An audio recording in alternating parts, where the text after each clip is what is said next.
تو یہ آپ کے لیے بڑے شرف کی بات ہے. یہ میں اس لیے کہتا ہوں کہ بہت سے لوگ یہ سمجھتے ہیں، آپ سمجھنے لگے کیا ندوے میں یہ عربی عربی عربی کا ہر وقت چرچا اور زور دیا جاتا ہے.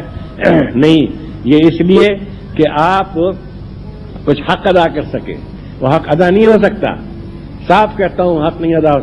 اگر ہم جان دے دیں جب بھی حق نہیں ادا ہو سکتا، لیکن بہرحال حق ادا کرنے کی کوشش بھی ایک طرح کی شرافت ہے.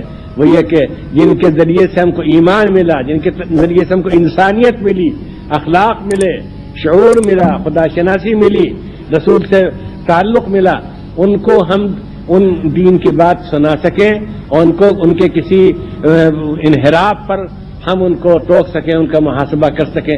آپ کو معلوم ہے جب قومیت عربیہ کی تحریک شروع ہوئی تو سارا عالم عربی گونج رہا تھا، لیکن یہ میں نہیں کہتا، مجھ سے وہاں کے بعض مبصروں نے کہا، شیخ محمد محمود الصواف نے کہا، جن کا بھی انتقال ہوا ہے، جو بڑے مجاہد تھے اور قائد تھے اور رابطہ عالم اسلامی کے ممبر، انہوں نے کہا کہ آپ لوگوں نے جیسا الباس الاسلامی نے اور آپ کے پرچوں نے جس طرح جمال عبد الناصر کو ننگا کیا اور جس طرح قومیت عربیہ پر ضرب لگائی ہے، کسی نے نہیں لگائی ہمارے یہاں.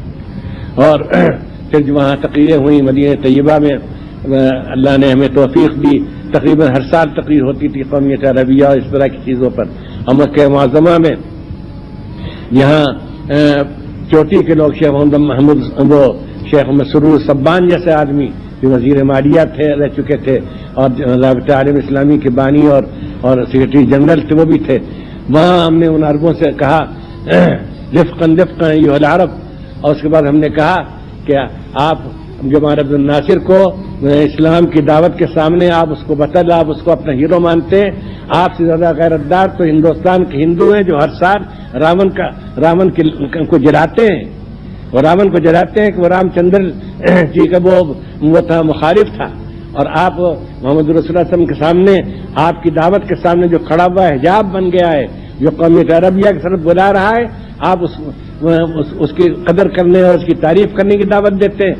تو جس ہم نے کہا کہ رفقاً رفقاً ایھا العرب، محمود الصواف دور بیٹھے ان کا سوخن سوخن ایھا العرب، یعنی اور ہماری آواز میں آواز ملائی کہ نہیں، یہ نہ کہیے، یہ کہیے. یہ سب جب ہوگا جب آپ کو عربی زبان پر قدرت ہوگی، اور جب آپ قدر کریں گے یہاں اور یہاں کے اساتذہ کی. الحمدللہ نام لینا مناسب نہیں، نہ میں نام بھی لیتا کہ اللہ تعالیٰ نے یہاں ایسے اساتذہ دیے ہیں، کم سے کم عربی زبان اور انشاء اور صحافت اور اسلام کی دعوت دینے کے لیے، اسلامی فکر کو عربی میں اس کا اظہار کرنے کے لیے، جن کی مثال دور دور نہیں ملتی. اور عربوں خطوط ہمارے پاس آئے ہیں اور ان زبانی ہم نے سنا ہے. اس موقع سے فائدہ اٹھائیے.